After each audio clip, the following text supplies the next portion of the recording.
si il existe quelqu'un qui a créé l'univers, fabriqué tout ce qui existe, ça doit être quelque chose qui doit être factuellement démontré. La démonstration ne doit certainement pas passer par un livre qui est sujet à tant d'interprétations à travers le monde.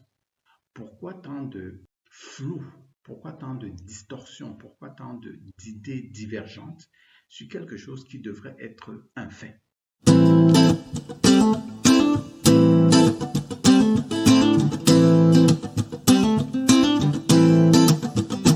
Bonjour et bienvenue à cette vidéo.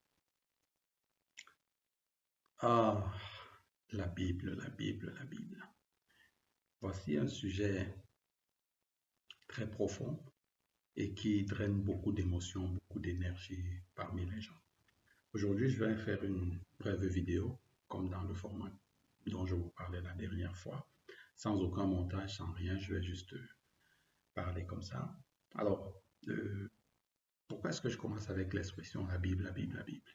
En effet, j'ai lu un livre, c'est un livre assez intéressant, qui s'intitule, bon, c'est un livre qui est en anglais, il n'existe pas en français, qui s'intitule Le livre que votre Église ne veut pas que vous lisiez. Et dans ce livre, il y a tellement de choses qui sont assez intéressantes à observer. Il y a un petit conflit, ou du moins une petite confrontation qui doit être faite entre ce qu'on lit dans la Bible et la réflexion, l'esprit critique et tout. Alors, je vais juste citer trois points sur lesquels ce livre est revenu. Et bien sûr, l'idée ici, ce n'est pas de médire sur les croyances des uns ou des autres. L'idée ici, ce n'est pas de minimiser ou bien de traiter ceux qui croient en la Bible, de les traiter de tous les maux du monde. Non, ce n'est pas l'idée. L'idée ici, c'est qu'est-ce que ce livre dit, comment est-ce qu'il voit les choses et comment est-ce qu'il pourrait aussi voir les choses de votre point de vue. Bien sûr, j'ai réalisé un PDF de ce livre où j'ai analysé chacun des chapitres que ce livre a abordé. Vous pouvez trouver le PDF en description. Alors, je disais qu'on va traiter 3 points. Le premier point, c'est le point de l'origine humaine de la Bible. Et dans ce point, écoutons ce que le livre dit. Le livre, c'est assez intéressant la façon dont il aborde le truc, l'origine humaine. Et cette idée m'a paru assez simple, mais quand même profonde. Voici ce qu'il dit. The Bible, as we know it, is not the authentic word of God. Man not only tampered with the Bible in order to control his fellow man through guilt and fear, but also made king-size blunders in the process. Et après avoir dit ça, il va donc pour prouver cela, il analyse deux versets, deux passages de la Bible, et il parle de 2 Rois chapitre 19 et de Isaïe chapitre 37. Lorsque vous lisez les deux, c'est du copier-coller. Pour des choses qui ont été écrites à des périodes extrêmement différentes, c'est la simple preuve qu'il y a là un plagiat qui ne peut venir que d'un être humain. C'est-à-dire qu'une personne qui copie l'autre, aussi simplement que ça. Et ça a été assez intéressant de réfléchir sur cette question là-dessus comme ça.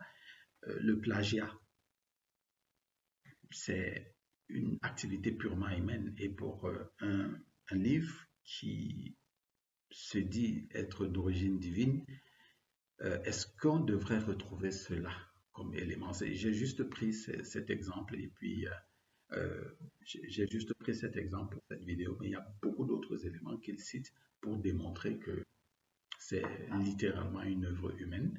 Le deuxième point ici, c'est que de plus en plus, beaucoup de gens ne veulent pas critiquer la Bible simplement parce qu'ils ils l'ont mis sur un piédestal tellement haut, ils ont tellement sacralisé ça et je comprends qu'ils se disent que critiquer la Bible, c'est un blasphème. Mais il est quand même intéressant de noter ce que ce que dit l'auteur ici. Allons écouter ce qu'il dit et en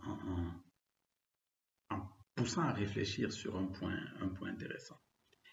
Il dit, if an intelligent, rational artificer of the universe existed or still exists, and at some time provided for rational self-disclosure to human beings, then that revelation has yet to be identified as such.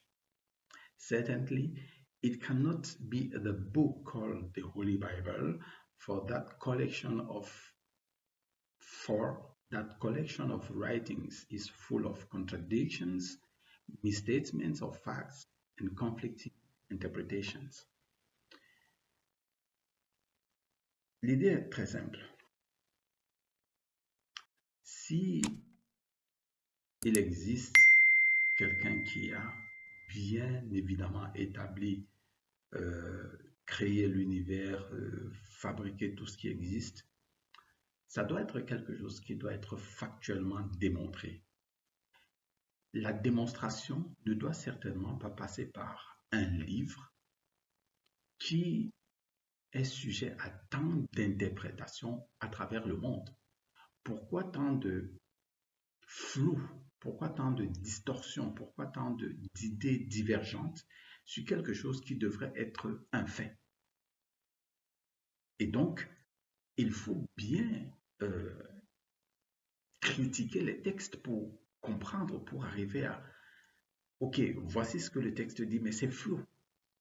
Et c'est comme lorsque vous regardez le soleil, il n'y a aucun doute que le soleil est là.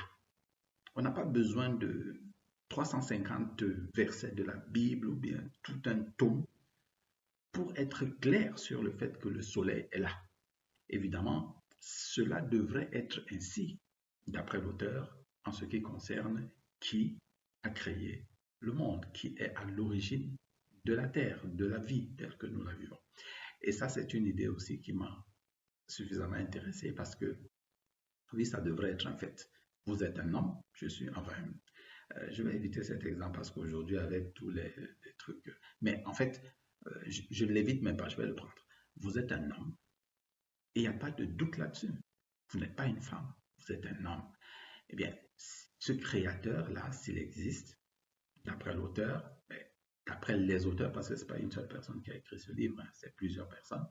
Donc, d'après les auteurs, ça devrait être factuel, ça devrait être quelque chose de clair, de très distinguable, qui ne demande aucune interprétation, quelque chose de net, de clair, de tranché.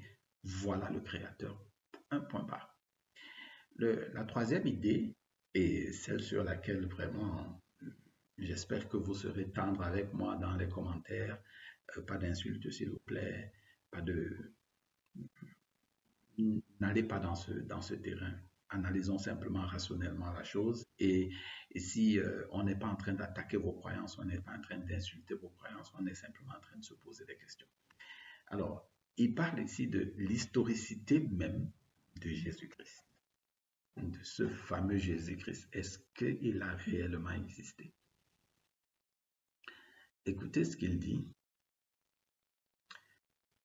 So far, excavations associated with sites listed in Christian scriptures as those visited by Jesus has produced nothing that sheds any direct light upon his life.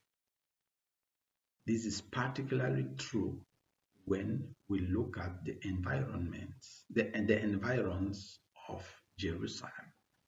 Et ensuite, donc, ici, il commence à citer le mont des Oliviers, il cite la tombe de Marie, il cite plein de choses qui sont des sites archéologiques qui, lorsqu'on les a fouillés, il n'y avait rien de factuel qui démontrait que Jésus a réellement existé. Et donc, historiquement, c'est extrêmement compliqué. D'ailleurs, il n'est pas le seul à le penser, je le pense aussi. Et dans mon livre que personne ne vous rendra riche, dans mon livre, j'ai développé tout un endroit pour questionner cela en utilisant des exemples et des cas bien précis. Mais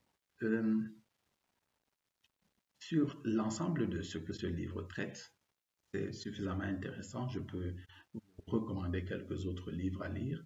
Il y a par exemple le livre, très excellent livre de William James, qui a écrit le livre, le titre c'est L'expérience religieuse. Lisez ce livre. Il y a un autre livre très très intéressant de Michel Bakounine. Lui, je crois qu'il est en téléchargement libre sur Internet. Peut-être même que j'en ferai une vidéo et aussi un PDF. Si ça vous intéresse, écrivez en commentaire. Donc, le livre de Michel Bakounine est intitulé Dieu et l'État. Très, très magnifique livre. Un livre qui questionne la véracité de la Bible. Et bien sûr, bien évidemment, mon livre Personne ne vous rendra riche, dans lequel je décortique aussi une partie de cette attitude religieuse que nous avons, nous, Camerounais, Africains, et pour établir si oui ou non il est adéquat pour nous, ou bien c'est une bonne chose pour nous, ou bien c'est avantageux pour nous d'avoir de telles croyances. Voilà ce que je voulais partager dans cette vidéo. Bien sûr, le livre intitulé Le livre que votre église ne veut pas que vous lisiez. Bien sûr, il est en PDF. J'ai fait un résumé PDF. Si ça vous intéresse, vous cliquez, vous allez le prendre. Vous découvrirez encore d'autres éléments de preuve ou bien d'autres éléments de réflexion. Mais ce qu'il faut noter, c'est que ce livre pousse à la réflexion, à la pensée critique, à essayer de désacraliser quelque chose pour, à la limite, éclairer cette chose à la lumière de notre esprit raisonnable, à notre analyse, notre esprit critique. Et nous devons en avoir de l'esprit critique pour pouvoir étudier les choses, analyser, remettre en cause, parce que c'est la perpétuelle remise en cause qui permet le progrès et qui fait avancer la science. N'oubliez jamais, c'est l'éducation qui fait la différence entre les hommes. Et c'est la raison pour laquelle je me suis proposé, je me suis lancé à produire cette chaîne YouTube qui a pour rôle d'éduquer à la responsabilité afin de se libérer, bien sûr, tout cela pour que vous puissiez être différents. Alors soyez différents. Rendez-vous à la prochaine vidéo.